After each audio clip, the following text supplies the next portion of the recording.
Hi friends, எல்லாருக்கும் வணக்கம். எதுக்காக இந்த பதிவுன்னு பார்த்தீங்கன்னா, டீச்சர்ஸோட பிரச்சனைகளை பற்றி பேசுகிறதுக்கு தான் இந்த பதிவு.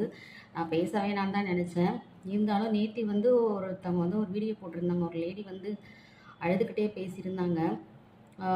40 வயசுக்கு மேலே ஆயும் எல்லாரும் போஸ்டிங்காக காத்துட்ருக்காங்க. 50 வயசு ஆயிடுச்சு, இன்னும் காத்துக்கிட்டு தான் இருக்கோம். எங்கள் பிள்ளைங்களும் படித்து காலேஜெலாம் முடித்து அவங்களும் வேலைக்கு போக ஆரம்பிச்சிட்டாங்க. 40 வயசுக்கு மேலே ஆச்சு, இன்னமும் எங்களுக்கு ஒரு விடிவு காலம் கிடைக்கல அப்படின்னு அழுது பேசியிருந்தாங்க. அதை பார்த்துட்டு எனக்கு ரொம்ப மனசு கஷ்டமாக இருந்துச்சு. அவங்க சூழ்நிலையில் தான் நாங்கள் எல்லாருமே இப்போ கஷ்டப்பட்டுட்டு இருக்கோம். எங்களுக்கெல்லாம் எப்போ விடிவு காலம் வரப்போகுதுன்னு தான் தெரியல. நாங்கள் அப்படி என்ன தப்பு பண்ணோம்? ஒரு நேரம் நினைக்கும் போது, ஏன்டா இந்த டீச்சிங் ஃபீல்டை செலக்ட் பண்ணி இதுக்கு படித்தோம் அப்படின்னு ரொம்ப வேதனையாக இருக்குது. வேறு எந்த ஃபீல்டாவது சூஸ் பண்ணியிருக்கலாமே, ஏன் இந்த ஃபீல்டை சூஸ் பண்ணி வந்துட்டோமே அப்படின்னு சொல்லி ரொம்ப ஃபீல் பண்ண வேண்டிய சூழ்நிலையில் இருக்கோம். என்னன்னு பார்த்தீங்கன்னா, பிஎட்ன்னு சொல்லி ஒரு கோர்ஸை வச்சுருக்கீங்க. அதுக்கே நாங்கள் அதிகமாக செலவு பண்ணி அந்த பிஎட்டை முடிச்சுட்டு வர்றோம். அதுக்கப்புறம் அந்த டெட்டு வைக்கிறீங்க. இதுலேயும் ஃபஸ்ட்டு செகண்டுன்னு பாஸ் பண்ணி போனால் தான் போஸ்டிங் அப்படிங்கிறீங்க. நாங்கள் எவ்வளோ தாங்க எக்ஸாம் எழுதுறது? செத்து சுடுகாடு போகிற வரைக்கும் பரீட்சை எழுதிக்கிட்டே இருக்க முடியுங்களா? நீங்கள் கொஞ்சம் சொல்லுங்களேன்.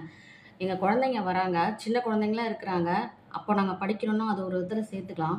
அவங்களும் படிச்சுட்டு காலேஜ் போகிற வரைக்கும் இப்போ உள்ள 2K கிட்ஸ் கூட சேர்ந்து 80ஸ்ல உள்ளவங்க, 90ஸ்ல உள்ளவங்க எல்லாரும் படித்து பரீட்சை எழுதினா அப்போ உள்ள சிலபஸ் தான் இப்போ இருக்கா? சொல்லுங்கள். நீங்கள் எழுதுவீங்களா? மனசாட்சி இருந்தால் கொஞ்சம் சொல்லுங்கள்.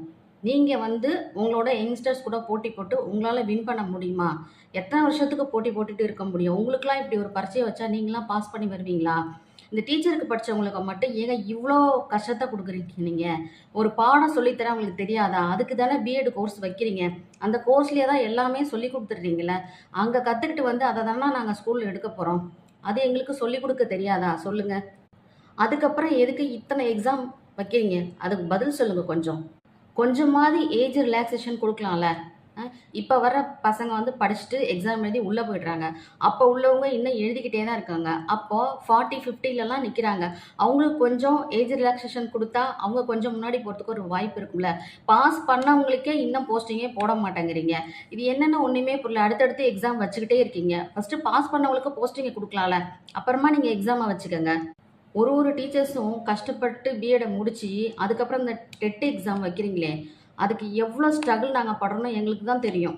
எப்படியாவது உள்ளே போயிட மாட்டாமா, நம்ம கனவு நிறைவேறாதுன்னு ரொம்ப கஷ்டப்பட்டு படிக்கிறோம். 1 மார்க் 2 மார்க் பார்டர் வரைக்கும் வரும். அதுக்கு மேலே முடிய மாட்டேங்குது. திருப்பி அடுத்த எக்ஸாமுக்கு தயாராகணும். இதில் குடும்ப சூழ்நிலை இருக்குது, பிள்ளைங்க இருக்குது, ப்ரைவேட் ஸ்கூலுக்கு வேலைக்கு போகணும். அங்கே ப்ரைவேட் ஸ்கூல் வேலைன்னா சும்மாவா? ஒரு நாள் பாருங்கள், உங்களுக்கு தெரியும் எப்படி சக்கையாக பொழிகிறாங்க.